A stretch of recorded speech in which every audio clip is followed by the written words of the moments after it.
I'm seeing this happen more and more, and I don't know why. Leads are not being worked by sales teams long enough. And I think it may be an unintended consequence of there being so many leads passed to sales teams. Now that you've got business development reps and sales development reps and all these new titles and more focus on top of the funnel prospecting, I think sales teams and the people who are charged with taking those leads through a process from prospect to customer, I think they're taking those leads for granted. And you see it when I work with sales teams and I have them focus.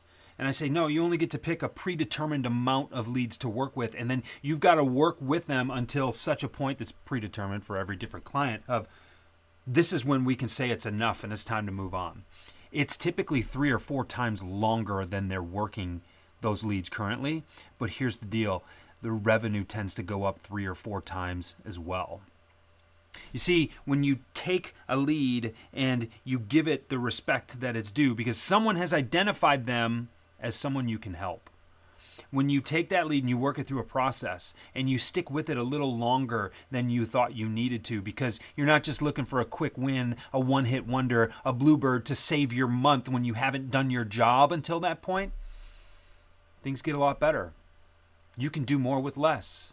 The amount of leads goes down, the revenue goes up. The only difference there is the level of professionalism and the level of effort and work and good work put into those prospects. Think about what you're doing.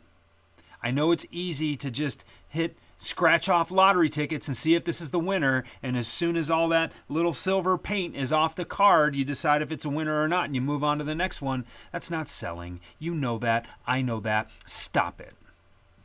Take some time. Investigate the prospects that you have. Dig a little bit deeper. If your first couple of initial reach outs or means of contact don't work out, then try something different. Don't try the same thing over and over and over again and expecting a different result. That's the definition of insanity. You know that, and I know that, so switch it up. You are a professional. Your job is to help people. Just because they don't know that and just because they don't respond doesn't mean that they're not worth helping. It means you got to find a better way. Take the responsibility on yourself. You're going to have a whole lot more success. And here's the last thing I'll wrap with because it's the hidden key that most people are missing. When you go deeper, you learn more.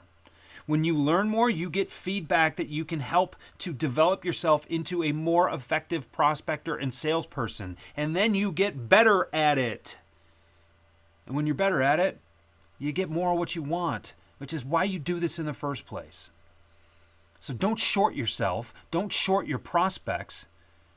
Set a standard for when enough will be enough. Make sure it's more than what you're doing right now and see how that works out for you.